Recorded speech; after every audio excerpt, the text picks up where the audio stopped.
요즘 주유소 갈 때마다 가격표 보고 진짜 한숨 푹푹 나오시죠? 그런데 말이죠. 참 이상하게도 전문가들은 앞으로 기름값이 떨어질 거라고 합니다. 아니, 대체 왜 이렇게 서로 다른 이야기가 동시에 나오는 걸까요? 오늘 이 뒤죽박죽인 상황을 시원하게 한번 정리해 보겠습니다. 자, 오늘 이야기 순서는 이렇습니다. 먼저 우리가 피부로 느끼는 이 고통스러운 현실부터 시작해서요.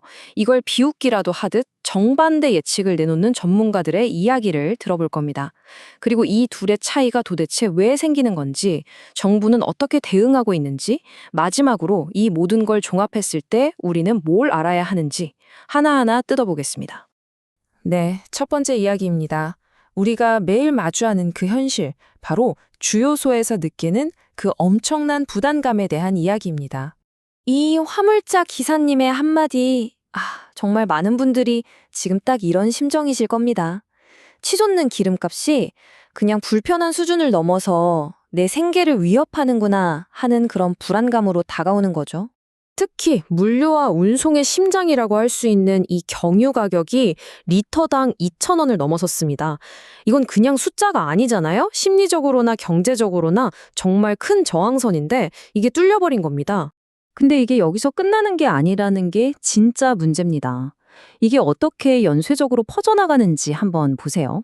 화물 기사님들은 한 달 유류비가 80만 원이나 늘었고 택배 업체는 100만 원을 더 써야 합니다. 어디 그뿐인가요? 어민, 농민은 물론이고 섬에 가시는 분들, 여객선 유류 할증료까지 거의 2배가 올랐어요. 우리 생활 구석구석까지 다 파고드는 거죠. 그런데 말이죠. 정말 이상한 일입니다. 우리는 이렇게 당장 죽겠다고 아우성인데 에너지 전문가들은 전혀 다른 미래를 그리고 있다는 거예요. 바로 이 지점에서 오늘의 핵심 질문이 나오는 거죠. 아니, 지금 당장 이렇게 비싼데 어떻게 장기적으로는 가격이 떨어진다고 예측할 수 있는 걸까요? 이 두 가지 이야기가 어떻게 동시에 사실일 수 있냐는 겁니다. 이 예측의 중심에는 바로 미국 에너지정보청 EII라는 곳이 있습니다. 여기가 뭐 하는 곳이냐면 전 세계 에너지 시장을 분석하는 가장 공신력 있는 기관 중 하나거든요. 바로 여기서 국제유가가 앞으로는 하락세로 돌아설 거라고 보고 있는 겁니다. 자, 이 표를 한번 보세요. 국제유가의 기준이 되는 브렌트유 가격이요. 2025년에는 74달러, 그리고 2026년에는 68달러까지 꾸준히 내려갈 거라고 보고 있죠. 지금 우리가 체감하는 것과는 정말 180도 다른 이야기입니다. 자, 그럼 대체 이 모순을 어떻게 이해해야 할까요? 해답은 의외로 간단합니다. 유가를 보는 시간, 그 관점을 단기와 장기로 나누는 겁니다. 바로 이거죠.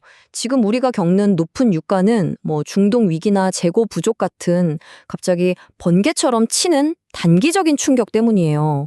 그런데 전문가들이 보는 건 이런 단기적인 충격이 아니라 앞으로 전 세계 원유 생산은 늘어나고 반대로 수요는 줄어들 거라는 거대한 강물의 흐름 같은 장기적인 추세인 거죠. 보는 관점이 아예 다른 겁니다.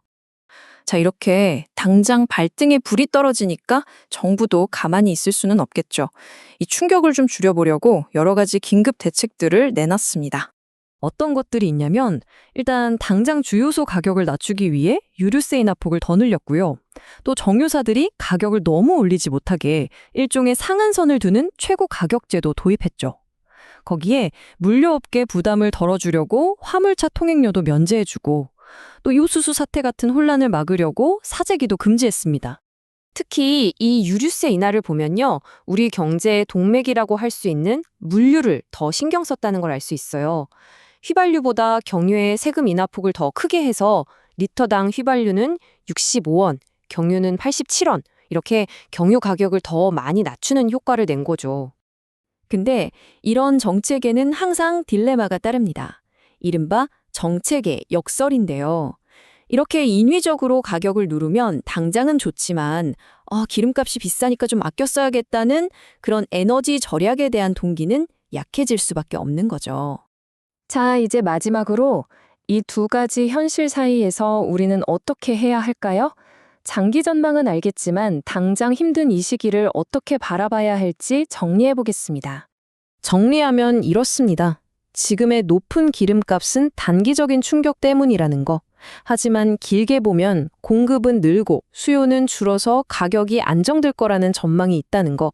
그리고 정부 정책은 이걸 근본적으로 해결하는 게 아니라 일단 급한 불을 끄는 응급처치라는 점. 결국 우리는 이 단기적인 고통과 장기적인 안정 사이에 그 간극에 서 있는 셈입니다.